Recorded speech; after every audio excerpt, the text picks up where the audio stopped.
구제역 매몰지 흙을 퇴비로 만드는 작업이 취수장 인근에서 처리되고 있습니다. 처리된 흙은 상수원 보호구역에 장기간 야적돼 수질오염 우려를 낳고 있습니다. 민선 7기 1주년을 맞아 영월군정의 역점 사업을 살펴봤습니다. SNS 홍보와 차별화된 돌봄 서비스 등 젊은 세대를 위한 정책으로 청년이 돌아오는 도시 만들기에 역점을 두고 있습니다. 남한강 인근 마을이 축제를 준비한다며 강 주변에 제초제를 살포했습니다. 수도원 식수원인 남한강으로 제초제가 유입됐을 가능성이 높습니다.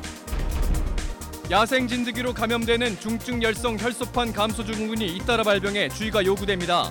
도내에서만 8명의 확진자가 발생했고 이 가운데 2명이 숨졌습니다.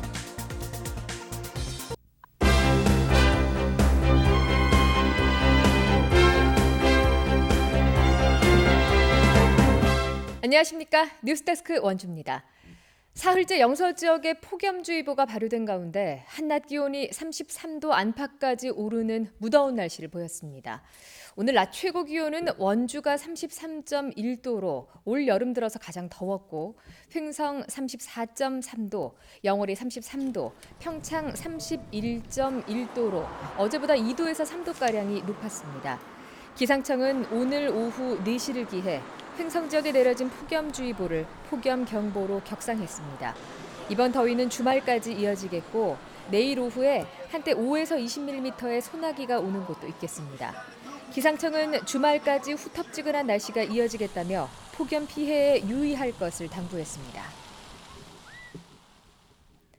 10년 가까이 방치되어 온 구제역 매몰지에 대한 이른바 소멸 처리가 진행되고 있습니다. 그런데 원주에서 매몰지 흙을 파다가 상수원 보호구역 인근으로 옮겨서 처리하고 있어서 논란이 되고 있습니다. 보도에 조성식 기자입니다. 원주 시민 34만 명의 식수를 공급하는 상수원 보호구역입니다. 취수장과 인접한 밭에서 악취가 심한 흙을 톱밥과 섞는 작업이 한창입니다. 구제역 매몰지에서 가져온 흙으로 미생물과 고온 처리를 거쳐 퇴비로 만들고 있습니다. 문제가 되는 것은 가축 매몰지 주변이 아닌 이곳 상수원 보호구역 인근까지 흙을 옮겨 작업이 이루어지고 있다는 겁니다. 13곳의 매몰지가 각지에 있어 한 곳에 처리장을 만들었다는 것이 업체 측의 설명입니다. 처음에도 우리가 축사할 때 다 질의를 했어요. 어디서 이런 데 하면 안 되는 거 아니냐. 그러니까 그거에 대한 규정은 없고 상관없다. 구제역에 걸린 가축이 묻혀있던 흙을 다른 곳으로 옮기는 것도 찝찝한 상황. 하지만 원주시는 매몰지 주변이 아닌 다른 곳에서도 처리할 수 있다는 규정을 내세워 문제가 없다는 입장입니다.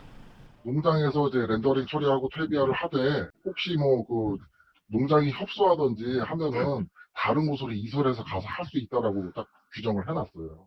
소멸 처리된 흙 800여 톤은 해당 장소에서 길게는 2달 가까이 야적하게 됩니다. 수질오염을 우려해 각종 행위를 규제하는 상수원 보호구역에서 정작 원주시가 오염 우려를 키우는 꼴이 되고 있습니다. MBC 뉴스 조성식입니다. 민선 7기 기획보도입니다. 영월군정은 그동안 낡고 오래된 지역의 이미지를 벗고 젊은 세대들과 소통하는 데 중점을 뒀습니다. SNS를 활용한 홍보 전략과 젊은 층의 일자리 창출에 집중할 계획인데 실제 청년들에게 친숙한 고장이 될지 관심이 모아집니다. 황구선 기자입니다. 밤 조명이 색색이 수놓은 동강 둔치. 장릉까지 수백 명이 걷는 국장 행렬은 전에는 없었던 색다른 영월의 야경이 됐습니다. 한복 입은 커플이 다녀간 장릉 소나무길은 영월을 전국적인 관광지로 주목받게 했습니다. 젊은 층을 상대로 한 볼거리와 SNS를 내세운 영월군 민선 7기 관광 마케팅 전략입니다. 트렌드에 맞춰서 젊은들이 많이 활용한 SNS 쪽으로 유튜브, 동영상 같은 걸 활용해가지고 적극적으로 홍보하고 있고 그런 것들이 좋은 이미지를 지금 많이 주고 있어서 지난 1년간의 영월군 핵심 정책은 소통. 민원 상담이 많은 허가 사회복지부서는 1층 종합 민원실로 배치돼 주민 접근성을 높였고 청년과 기업, 농민들을 만나 어려운 점에 대한 해결책을 찾고 있습니다. 이 밖에 새로 조성한 동물원과 술샘 박물관, 24시간 어린이집, 마을 공영버스 관리 인력 등 일자리 300여 개를 창출했고 장릉에서 도깨비 마을, 청령포까지 100헥타르에 이르는 정원 조성 사업과 드론 산업 거점화로 관광과 신산업의 활성화를 꾀한다는 전략입니다. 하지만 여전히 기업 유치가 어렵다 보니 질 좋은 청년 일자리가 적고 젊은 세대가 찾는 1, 2인실 소형 주택을 찾기 힘든 건 앞으로의 과제입니다. 젊은 층들 또 그 영월을 떠나 있던 젊은 우리 영월 출신들이 많이 들어와서 살기 좋은 그런 생태계를 만들고 정주 환경을 개선해서 강원 남부권 최고의 도시로 24시간 어린이집과 육아 나눔터, 119 아이돌봄 서비스도 점진적으로 확대합니다.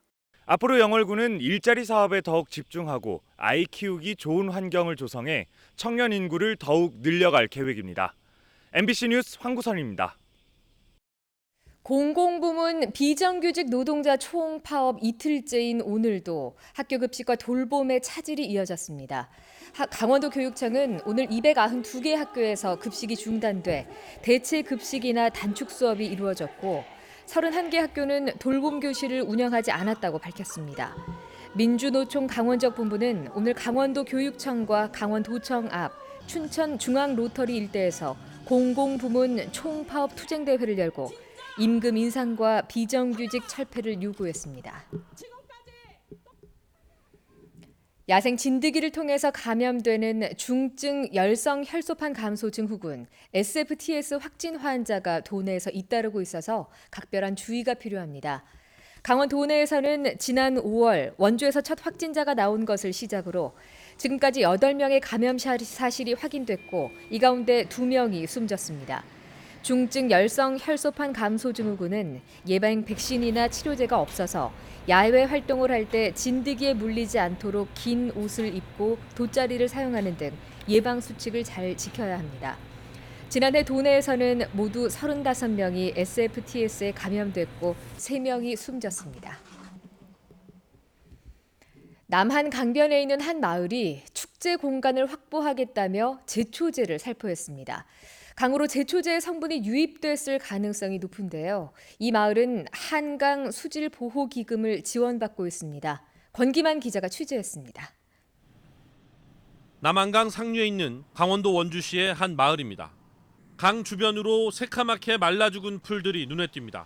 짙은 초록빛의 주변과는 대조적입니다. 지역 여름 축제를 준비하는 과정에서 축제장 부지에 제초제를 뿌린 겁니다. 일부 조금 쳤는데요. 거기 딱 흘려보니까 예초기라도 너무 심해 그래서 그냥 조금 줬거든요.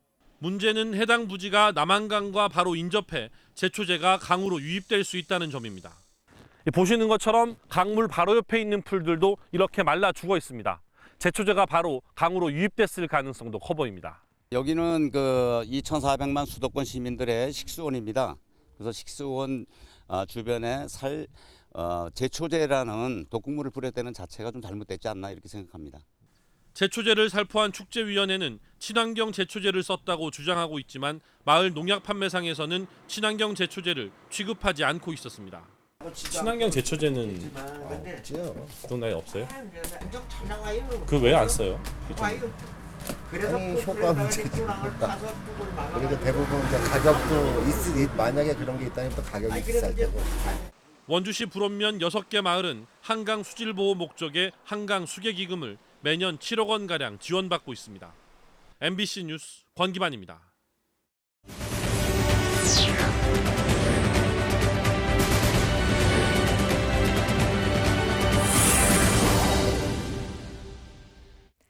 제8회 원주 여성영화제가 오늘부터 나흘간의 일정으로 원주 기후변화센터에서 개막했습니다. 개막작인 거룩한 분노를 시작으로 여성의 생애를 주제로 한 영화 10여 편이 상영될 예정이며 이 가운데 강원 영상인 발굴 지원 사업에 선정된 여성 감독의 작품도 포함됐습니다. 이 밖에 여성의 삶을 주제로 한 특강과 성평등 놀이터, 각종 체험 부스 등 관객이 참여할 수 있는 행사도 다채롭게 열립니다. 원주 MBC가 오늘부터 매주 목요일 유튜브를 통해서 보이는 라디오 생방송을 시작했습니다.